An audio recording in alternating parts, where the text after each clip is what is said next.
A história a seguir contém cenas fortes de violência infantil, portanto, não é recomendado para pessoas sensíveis ao tema e menores de 18 anos. Todas as informações contidas foram retiradas de fontes públicas. Quaisquer solicitações, favor enviar um e-mail para luzesombrapodcast@gmail.com.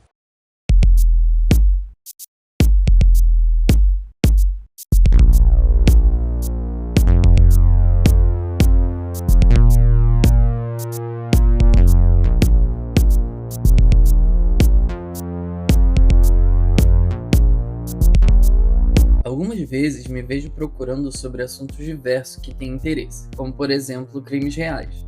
Já ouvi alguns bons podcasts e li alguns livros, e tenho certeza de que não sou o único que me interessa pelo tema, absolutamente.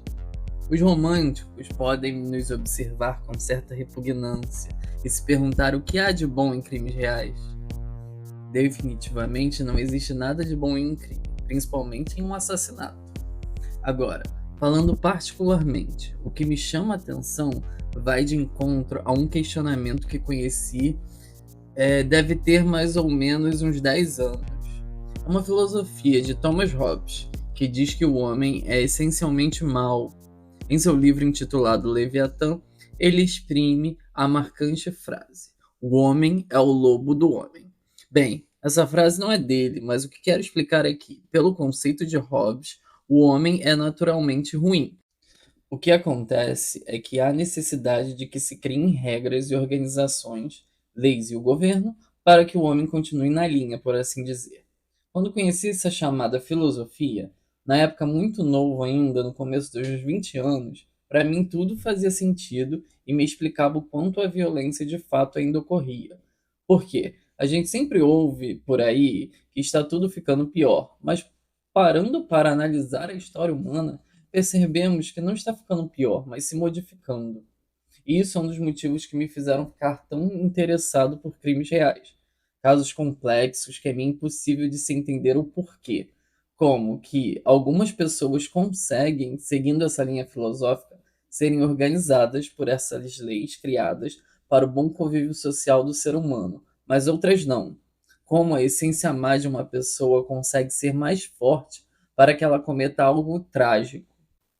No mergulho a esse meu interesse, consegui entender alguns fatores mais complexos do que o simples assassinato. A privação da vida da vítima, o estrago que um crime faz na vida dos parentes das vítimas, na vida dos parentes do assassino também. Se não tiver um corpo, é ainda mais complexo e mais dolorido. Além disso, tem a procura do autor do crime, os processos judiciais que são bem longos, a conclusão que pode ou não ser assim tão justa aos olhos de diversas pessoas. E enquanto eu pesquisava mais sobre isso, esse questionamento de Hobbes sempre me vinha à cabeça, não me deixava quieto. E fui pensando, e se fosse ao contrário? Ó, o ser humano é essencialmente bom e algo vá fazer com que ele aflore a maldade de alguma forma? Bem, não pode levar uma história de séculos atrás ao pé da letra, por favor. Sabemos agora que existem quase infinitas teorias sobre o ser humano, então é melhor apenas deixar tudo no subentendido. Mas por conta desses questionamentos e pesquisa, cheguei a uma certa história que me chamou a atenção e tem diversos fatores que eu vinha me questionando, mas que poderia ser igual a qualquer outra. Ela só me chamou a atenção ainda mais porque talvez seja tão perto de onde moro. Sua sombra continua nas ruas da cidade, observando tudo e a todos. E um dia desses eu estava pesquisando a fatídica história quando me deparo com um documento feito pela Associação de Moradores do Morro do Preventório em Charitas, Niterói, região metropolitana do Rio de Janeiro, que diz o seguinte: abre aspas. Vimos, através deste, solicitar que seja feita uma intervenção a pedido de vários moradores no que tange à hospitalização do indivíduo Marcelo Costa de Andrade, famoso conhecido como Vampiro. Sabemos que as instalações do nosso hospital estão inadequadas para receber certos tipos de pessoas que podem causar danos aos moradores locais, bem como à sociedade. Portanto, vimos respeitosamente solicitar que seja negada a hospitalização do indivíduo citado acima. Fecha aspas. Então, me lembrei de uma reportagem que li no canal G1 de 26 de outubro de 2022 sobre o fechamento do Instituto Juliano Moreira, o último manicômio carioca. Além disso, no início do ano passado, a ex-ministra Rosa Weber assinou a resolução número 487 sobre o fim dos hospitais psiquiátricos jurídicos no país, baseando-se na lei comumente conhecida como antimanicomial. E foi nesse momento que, ao analisar todos esses fatos, vi a necessidade de externalizar essa história de uma vez por todas, transformando-se assim nesse podcast.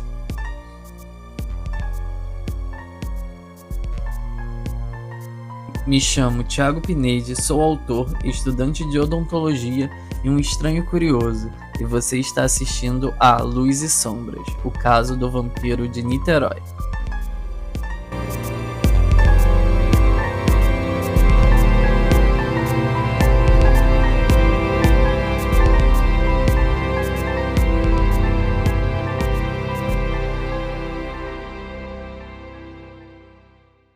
Episódio 1: O Impasse.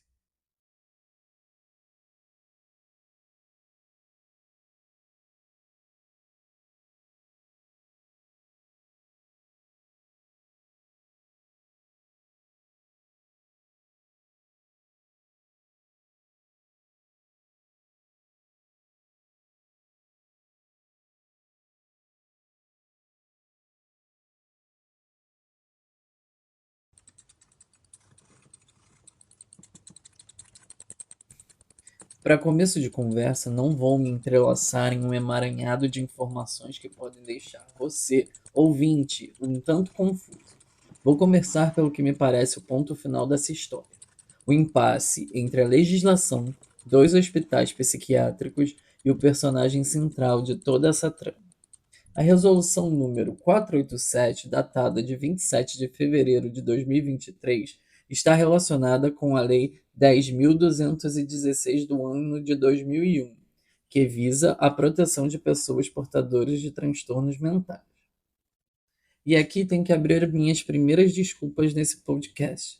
Nos trailers apresentados, eu havia dito que essa resolução havia sido assinada no início desse ano de 2024, mas ela foi assinada no início de 2023. Peço desculpas pelo erro e digo que não vai mais repetir.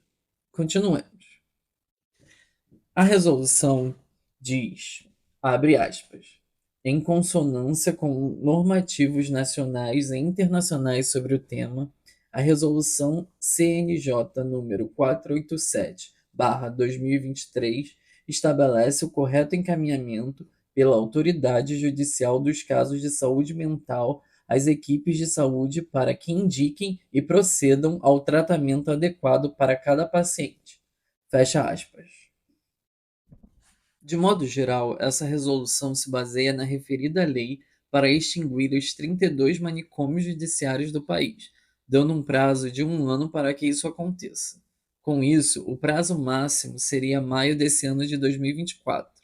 Guarde essa informação, pois ela será relevante um pouco mais à frente. Mas o que são tais manicômios judiciários? Evelyn Naque de Castro Sá, em seu trabalho intitulado O Manicômio Judiciário, Saúde ou Justiça, define que, abre aspas, manicômio judiciário é um hospital especializado para doentes mentais criminosos e pessoas à disposição da justiça em fase de julgamento. Fecha aspas. Bem, são institutos públicos, hospitais psiquiátricos que são destinados a acolher criminosos que foram, por meio de provas tangíveis, diagnosticados com alguma doença ou deficiência mental e foram considerados inimputáveis, que não podem ser julgados como outro criminoso pelo Poder Judiciário. Então, conforme a Resolução 487, esses manicômios judiciários devem ser fechados. Em 2022, a cidade do Rio fechou o Instituto Juliano Moreira, considerado o último manicômio ativo da cidade. Em fevereiro desse ano de 2024, em Petrópolis, o Hospital Psiquiátrico Santa Mônica foi fechado, esse com suas próprias polêmicas.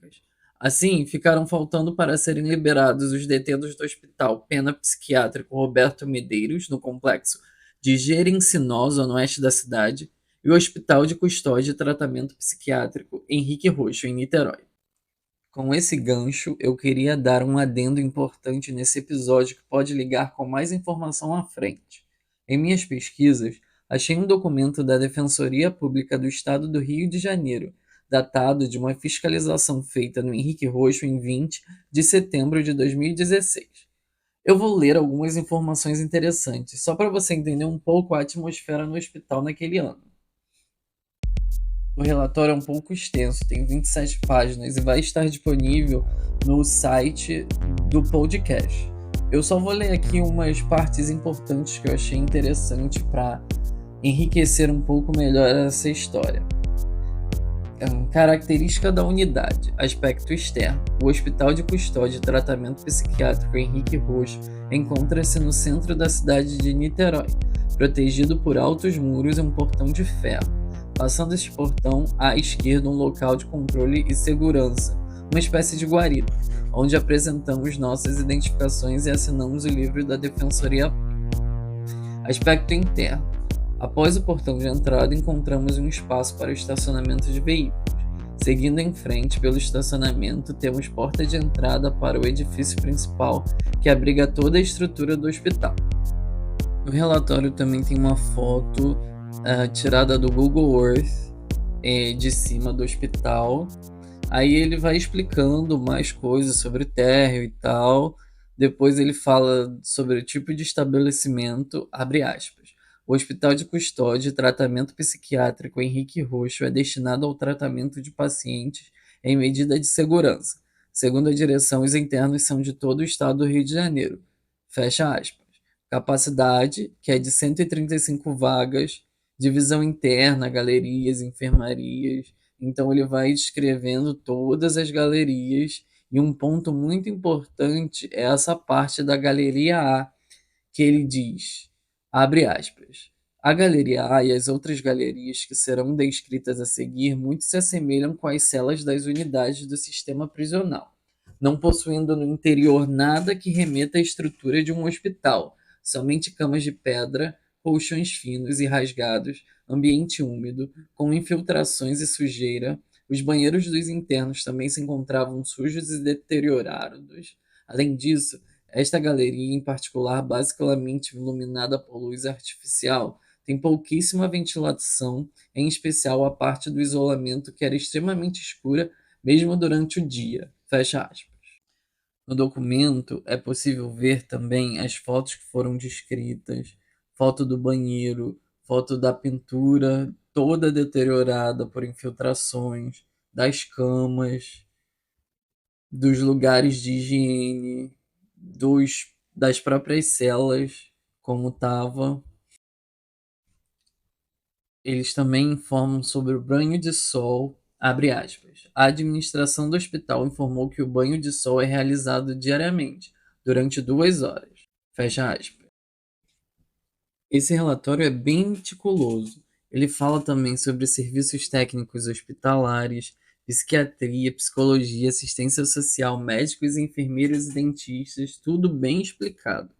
Ele também vai para outros serviços técnicos de assistência jurídica, educação, trabalho, lazer, e vai explicando ainda com fotos, vai apresentando tanto como um relato de como foi a visita, quanto com fotos de todos os ambientes e tudo que eles estão relatando, para explicitar bem o que eles estão querendo dizer. No final, existe um capítulo apenas com recomendações. Eu vou ler um pouco desse capítulo para vocês entenderem todo o contexto de como estava esse hospital na época. Abre aspas. Diante do conteúdo deste relatório, das constatações verificadas pelo Núcleo de Defesa dos Direitos Humanos da Defensoria Pública do Rio de Janeiro no Hospital de Custódia e Tratamento Psiquiátrico Henrique Roxo, alvitra-se a adoção das seguintes recomendações.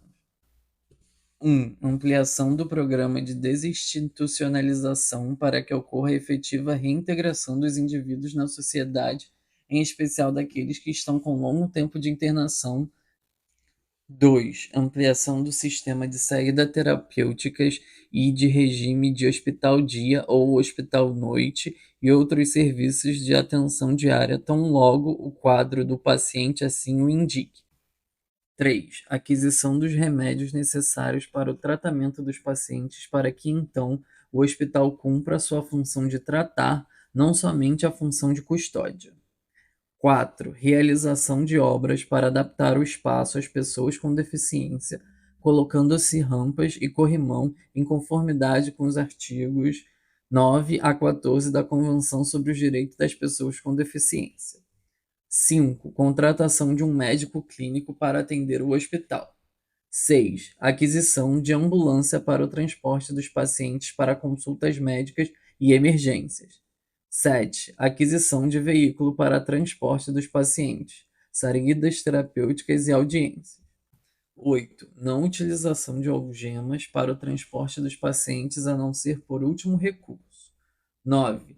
Realização de obras de infraestrutura em toda a unidade e reparação das infiltrações, especialmente de obras para melhorar a iluminação natural e circulação do ar no hospital. 10. Instalação imediata das lâmpadas em todas as galerias para melhoria na iluminação das enfermarias. 11. Instalação de torneiras, chuveiros e vasos sanitários em todas as enfermarias. 12. Realizar concerto de bebedouro na galeria B. 13. Enquanto não se instalam os vasos, desentupimento de todas as fossas sanitárias. 14. Contratação de empresa de limpeza para o hospital. 15. Acesso a insumos de higiene pessoal. 16. Implantação de uma escola no hospital para possibilitar o acesso à educação para os internos. 17. Ampliação das atividades para a ocupação útil do período de internação pelos internos, que hoje só é oferecida a 33 pessoas. 18. Ampliação dos projetos de geração de renda. 19. Injunção junto à empresa fornecedora de alimentação Homebread, visando a melhoria na qualidade dos alimentos fornecidos aos pacientes, com base no direito humano à alimentação adequada. 20. Reforma no refeitório dos pacientes, por encontrar-se com infiltrações. 21. Ampliação dos dias de visitação e implementação do direito à visita íntima. 22. Criação de sala para assistência jurídica dos advogados e de sala exclusiva para o atendimento da Defensoria Pública. 23. Reforma no alojamento dos agentes penitenciários, enfermeiros e médicos. 24. Reforma no banheiro do alojamento dos médicos. 25. Aumento do número de servidores na unidade. 26. Implementação de programa de combate a incêndio com a colocação de extintores em todo o hospital. 27. Oferecimento de cursos de capacitação com regularidade aos agentes penitenciários com o intuito de prevenir e combater a tortura no hospital. 28. Oferecimento de cursos de capacitação com regularidade aos agentes penitenciários para ensiná-los a lidar com pessoas com transtornos mentais. 29. Criação de ouvidorias externas no âmbito da SEAP, Ministério Público e Tribunal de Justiça do Rio de Janeiro. 30. Criação de no mínimo mais de 2 varas de execução penal, uma para penas e medidas alternativas e medidas de segurança, e outra destinada a dividir com a atual os processos de execução de penas privativas de liberdade, conforme recomendação feita no relatório geral do Mutirão Carcerário do Estado do Rio de Janeiro de 2011, produzido pelo Departamento de Monitoramento e Fiscalização do Sistema Carcerário e do Sistema de Execução de Medidas Socioeducativas, DMF, do Conselho Nacional de Justiça. Fecha aspas. E era assim que estava o Hospital de Custódia e Tratamento Psiquiátrico Henrique Rocha em 2016. Agora, voltando para 2022, os presos nesses locais iriam ser soltos como pessoas comuns e receber tratamentos dignos conforme a legislação antimanicomial. O que intercorre em toda essa história é que exatamente no manicômio judiciário de Niterói que está um caso um tanto complexo e que me motivou a fazer esse podcast, o comumente conhecido como Vampiro de Niterói.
Vamos colocar os nomes aos bois. O tal vampiro, e aqui usando aspas sobre o termo, chama-se na verdade Marcelo Costa de Andrade, agora um homem de 57 anos de idade.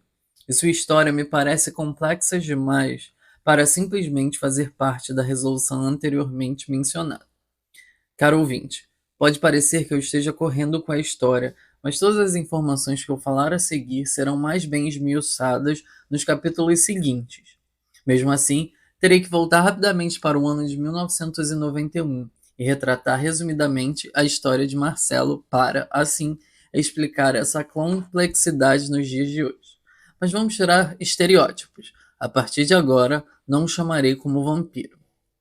Acho de bom tom começar da mesma forma que a polícia, quando, naquele ano, o corpo de um menino chamado Ivan foi encontrado no esgoto vestindo apenas a bermuda. A primeira linha da investigação foi de que o menino havia se afogado no local, mas depois tudo mudou quando o resultado da autópsia expressou que o menino havia sido morto por asfixia e violação sexual.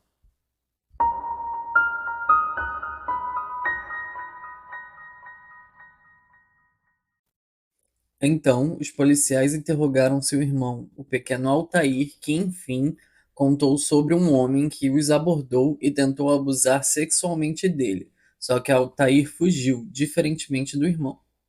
Assim, as investigações chegaram a Marcelo, que confessou todo o ocorrido com Ivan e ainda confessou o assassinato de mais 13 vítimas com idades entre 6 e 13 anos, todos meninos. 8 deles foram confirmados pela polícia.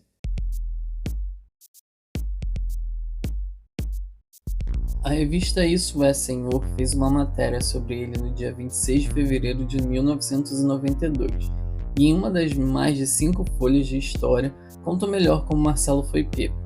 O que me impressiona mais nessa matéria é o contraste de nomes como monstro e vampiro com as fotos de Marcelo, que me parece um homem de uns 20 e poucos anos, cabelos longos encaracolados quase tapando a orelha, com um olhar profundo e semblante comum. Uma parte da matéria diz o seguinte, abre aspas, no dia 12 de dezembro, Marcelo cruzou com Altair e seu irmão Ivan, de 6 anos, no terminal rodoviário de Niterói. Observou-os por algum tempo e, para atraí-los, ofereceu aos dois comida e dinheiro. O que ocorreu naquelas horas, o menino sobrevivente contou, emocionado, a isto é, Senhor. Eu estava lá com meu irmão e de repente apareceu um cara e chamou a gente para acender umas velas lá no Barreto, em homenagem a São Jorge. Ele ofereceu 4.000 cruzeiros para a gente. Fecha aspas. Os relatos apontam que ele atraía as vítimas ofertando dinheiro para que os meninos o ajudassem com alguns rituais religiosos. O tal apelido de vampiro foi dado porque Marcelo confessou em depoimento que também bebeu o sangue de algumas crianças. Os exames psicológicos no qual ele foi submetido constataram que Marcelo tinha distúrbios mentais, portanto, ele não foi julgado como uma pessoa comum, sendo entregue diretamente ao manicômio judiciário 2 anos depois, em 1993. Em 1997, Marcelo conseguiu fugir do hospital psiquiátrico Heitor Carrilho, mas foi reencontrado no Ceará, o que é um tanto curioso, porque lá ele passou uma infância bastante difícil, que eu vou explicar em um episódio mais à frente. O jornal Folha de São Paulo fez uma reportagem sobre sua prisão no Ceará. Abre aspas. Fugi pelo portão, que estava aberto, disse ele em entrevista à Rede Manchete. Ele afirmou que foi de carona no Rio de Janeiro até o Ceará. Confirmou durante a entrevista ter matado 13 crianças e se disse arrependido. Uma denúncia anônima feita na terça-feira levou a PM a checar a informação de que um homem semelhante a Andrade estaria circulando pelo município de Varjota, vizinho a Guaraciaba do Norte. Fecha aspas. Foi então mandado para cumprir sua pena no Hospital de Custódia e Tratamento Psiquiátrico Henrique Rojo, onde está até hoje. Em 2017, sua defesa tentou conseguir a soltura, talvez por conta daquele relatório feito um ano antes, mas a promotora do caso negou, informando que ele havia, abre aspas, doença mental incurável que não apresenta condições para a construção de um projeto terapêutico. Fecha aspas. Marcelo, então, continua há 27 anos internado no mesmo lugar, Só que algo poderia mudar, ou então o assassino poderia ser mandado para o Hospital Psiquiátrico de Jurujuba, em Charitas. Acontece que esse hospital havia encerrado suas internações de longa permanência no ano passado, em 2023. A questão é que lá não havia um espaço reservado específico para alguém como Marcelo, que foi classificado como um serial killer de alta periculosidade e sem cujo problema mental não pode ser tratado. Aqui com aspas. Além disso, como visto no início desse episódio, os moradores no redor do hospital fizeram um abaixo-assinado pedindo para que ele não fosse transferido para lá, preocupando-se com a seguridade do bairro. O impasse. O advogado de Marcelo, Dr. Luiz Mantovani, ainda afirmou que seu cliente se encontrava com medo, que chegou até a cogitar uma cirurgia de troca de rosto caso fosse realmente mandado ao hospital de Jurujuba.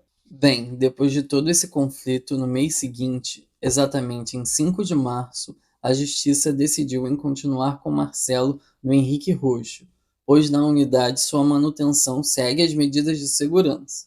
Portanto, enquanto gravo esse episódio, sei que ele continua no mesmo local e, conforme as informações apontam, sozinho.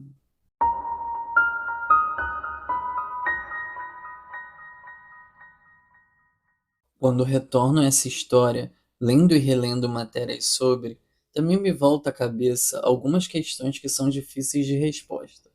São elas: existe algum motivo para uma pessoa se tornar um assassino? O que faz a pessoa continuar a matar? Será que o Marcelo realmente tem algum defeito mental? Com todas essas sanções do Estado para acabar com os manicômios jurídicos, o que acontecerá com o Hospital de Custódia e Tratamento Psiquiátrico Henrique Roxo e, consequentemente, com o Marcelo? E todas elas vão de encontro à tal filosofia de Thomas Hobbes.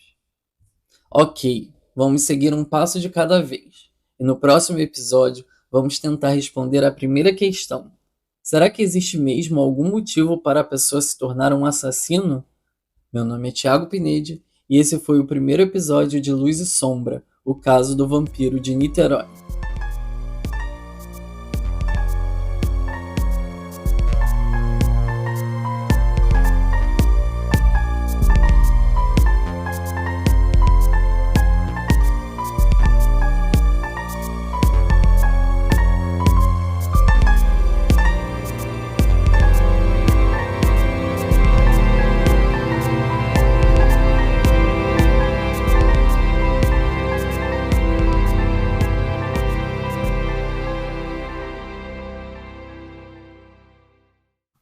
Caros ouvintes, muito obrigado por terem seguido a história até o final e espero muito que tenham gostado.